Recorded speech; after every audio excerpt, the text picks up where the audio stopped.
she was extremely gentle, very shy, and she was someone that, as a young girl, you thought was everything a princess should be. Very beautiful, very young, very calm, and yet there was a certain nervousness about her.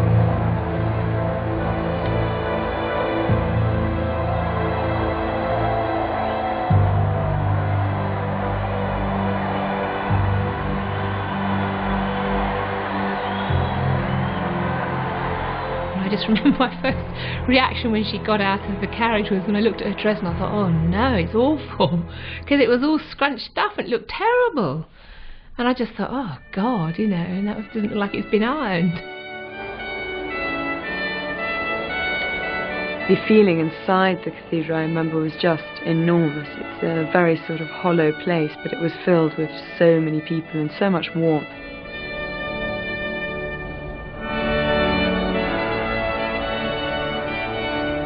The thing I remember the most about the wedding, funnily enough, was not only the atmosphere inside, but also hearing the noises from outside, because that was the only way that you were aware that actually there were an awful lot of other people watching this event as well. I remember being so in love with my husband that I couldn't take my eyes off him. I absolutely thought I was the luckiest girl in the world. He was going to look after me. Walking down the aisle, I spotted Camilla, pale grey pillbox hat. Saw it all. Her son Tom standing on a chair. To this day, you know. Vivid memory. Well, there you are. Let's hope that's all over with. Charles Philip Arthur George, wilt thou have this woman to thy wedded wife? Wilt thou love her, comfort her, honour and keep her in sickness and in health, and forsaking all other keep thee only unto her, so long as ye both shall live? I will. Here is the stuff of which fairy tales are made. The prince and princess on their wedding day. But fairy tales usually end at this point with the simple phrase, they lived happily ever after. 750 million people watched Diana's wedding on television. Every gesture and word was analysed. I had a contact inside the palace who was very close to the balcony, who telephoned me from inside Buckingham Palace and said that Charles had asked for the Queen's permission to kiss Diana. And I said, well, what do you mean? And he said, well, Andrew said, go and give her a kiss. Charles replied, I'm not getting into that caper. And Andrew says, oh yes, go on. And Charles says to his mother, may I? And the Queen says yes, and he then kisses her.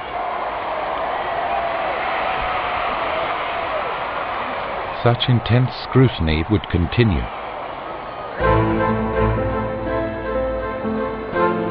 Before their marriage, Diana had complained that Charles was often away, and on their honeymoon, life on board the royal yacht Britannia was anything but private.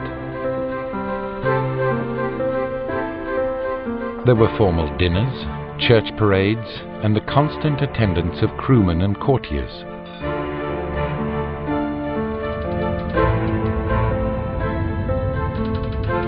The difference in the couple's interests drew them apart. As Charles wrote at the time, he was happy reading. All I can say is that marriage is very jolly, and it's also extremely pleasant being together in Britannia. Diana dashes about, chatting up all the sailors and the cooks in the galley, while I remain hermit-like, sunk with pure joy into one of Lawrence van der Post's books. One evening, while Charles was dressing for dinner, the first serious row of their marriage broke out. She finds him wearing cufflinks with his initials on, which he's been given by Camilla. She protests about this. He protests back and says she's a close friend, why shouldn't I wear the cufflinks?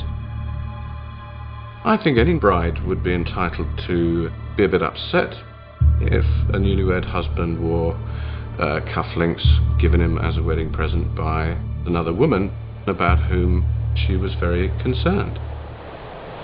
Charles and Diana's honeymoon included a month in the Highlands with the Queen, the royal family, and a group of Charles's friends.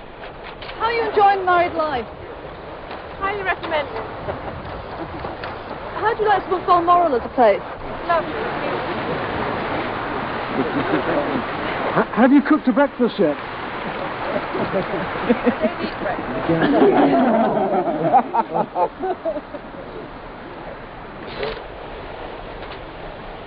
For the cameras, they put on a good show, but the couple spent much time apart. Charles read and painted. He also hunted and walked, accompanied by his friends. Diana tended to stay indoors.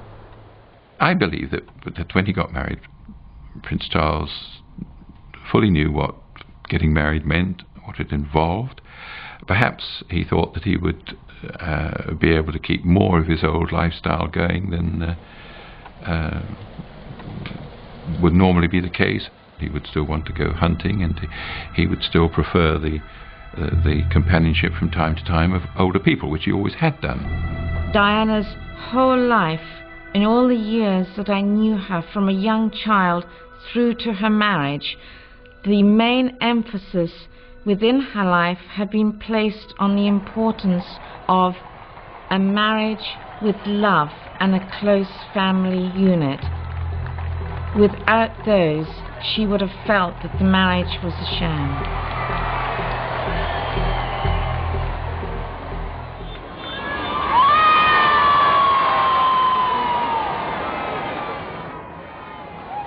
Just a year after her wedding, Diana gave birth to a son, Prince William.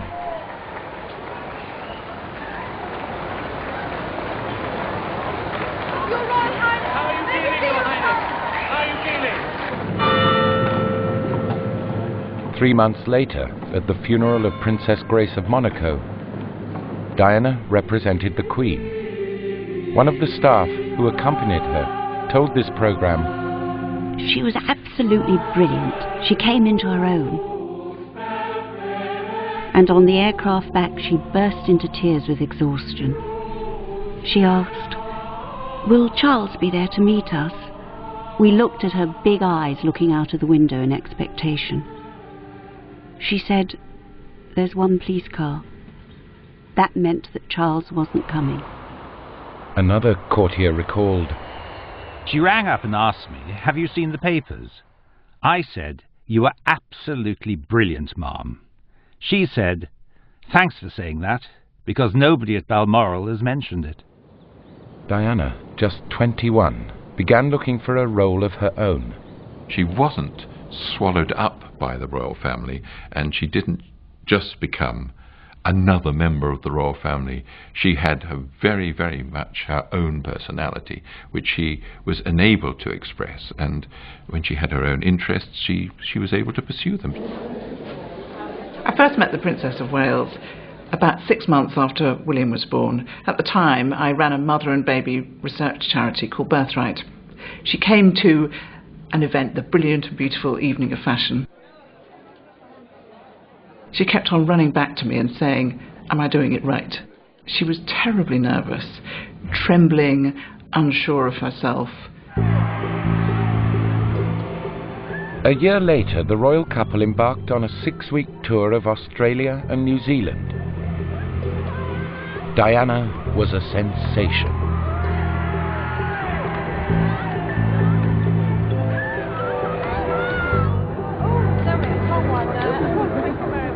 She was a mega star. I mean, there was just thousands, hundreds of thousands of people just come to see this lady. And I mean, it was no secret. She loved it. I mean, she absolutely loved it. She was the star in this open-top car. She was arriving like she was already the Queen. You know, she was so... The crowd was screaming for her. Diana, Diana. But even within her own family, some worried about the adulation she was receiving. Diana had much too much fame, much too early.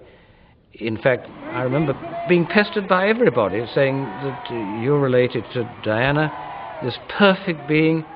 I mean, she was almost a goddess at that stage. It was pathetic what people thought about her. She did take centre stage. This was one of the problems that came between her and the Prince of Wales. That she became such a glamorous figure as his wife that she stole the limelight, and I don't think he minded that initially at all. I think in fact he was rather pleased and proud, but it grew irksome as the time went on. 2 years after Prince William's birth, Prince Harry was born. On the surface all was well, but Diana was frustrated. The Princess of Wales felt that she had a contribution to make, that she was talented, that she had a wonderful sense of communication, that it wasn't appreciated as it should have been. Diana suffered from lack of praise and lack of company. She would go back to Kensington Palace in the evening and have dinner by herself on a tray on her knees watching television. And it was that she found disturbing. The adulation on the one hand and the loneliness on the other. Diana's suspicion about her husband and Camilla was a source of repeated conflict within Kensington Palace. Soon journalists were picking up hints that all was not well. I was being told behind the scenes that there were problems in the marriage, that they were rowing and arguing, fighting. A senior courtier told this programme she wanted him to stay at home with her and the children. There were tantrums and hysterics. She challenged him.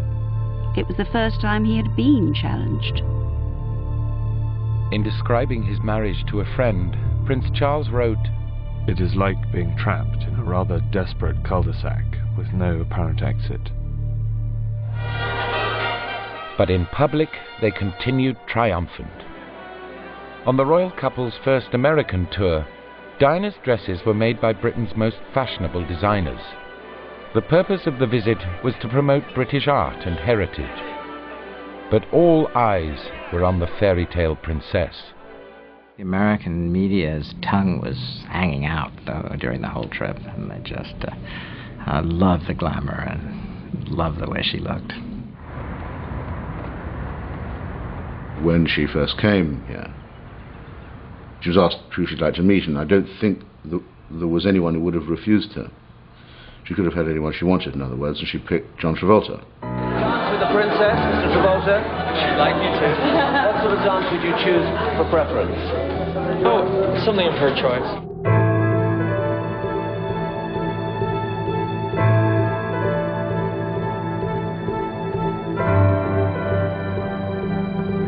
The great degree of taste and the amazing... Attention frequently wandered from the purpose of the visit. Collected so much throughout Europe. We had a press conference, which was the opportunity for the prince actually to sing for his supper. And then the very first question from the press has to do with how the princess enjoyed dancing with John Travolta. Well, I'm not a glove puppet, so I can't answer for that, I'm afraid. But I think you enjoyed it, didn't you, darling? Be an idiot if she didn't enjoy dancing with John Travolta, wouldn't she?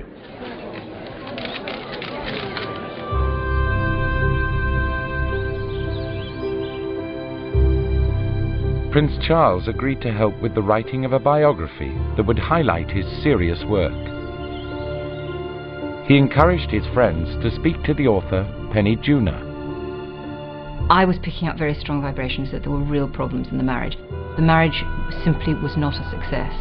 Diana said later that she was sure that her husband had been seeing Camilla Parker Bowles throughout the marriage.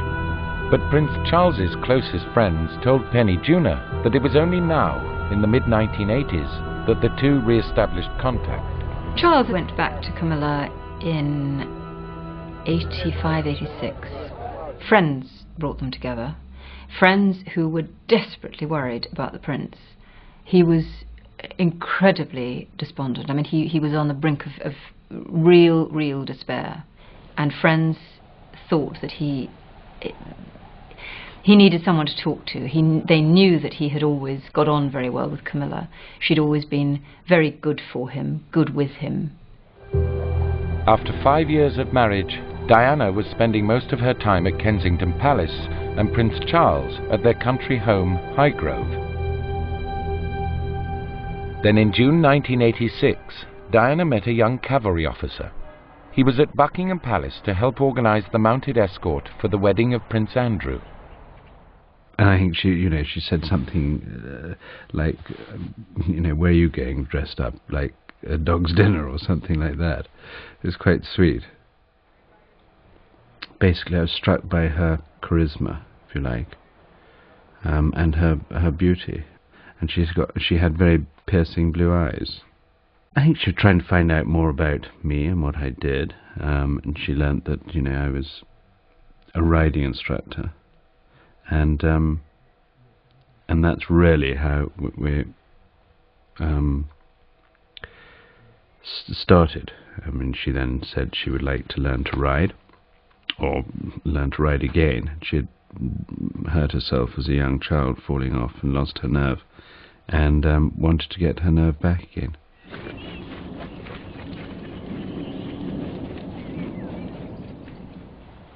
She said, I wish I could come riding more often.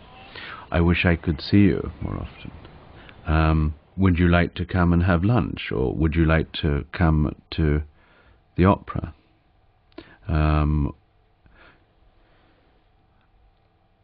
So, I mean, it was becoming more evident to this rather slow brain that she enjoyed, my company. We'd been riding, I think it was sort of fairly winterish, and we were having coffee and biscuits in the officers' mess at Windsor. It was quite crisp and cold outside. She just poured out all her problems to me.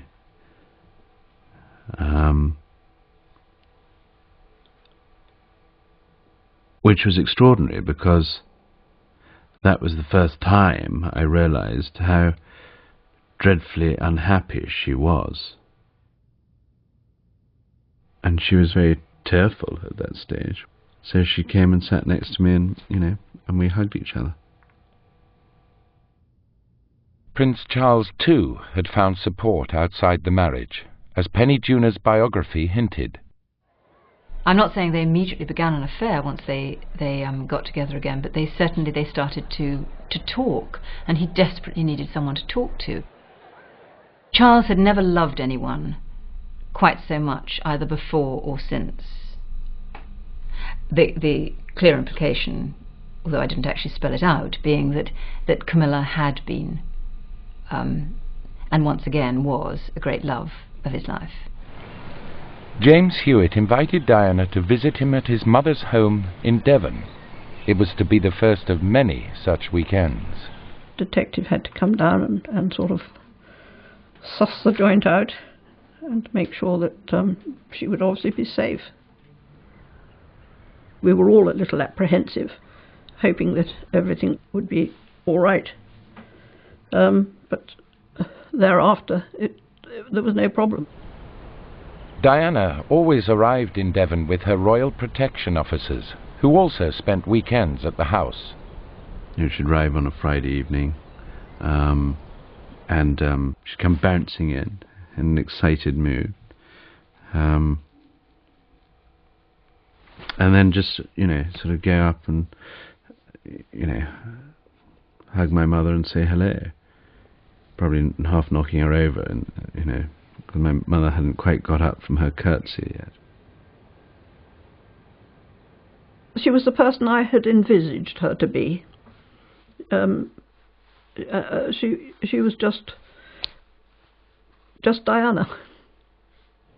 She discovered that we liked a little tipple after our dinner at night, and so she nicked a bottle of orange vodka from the cellar at High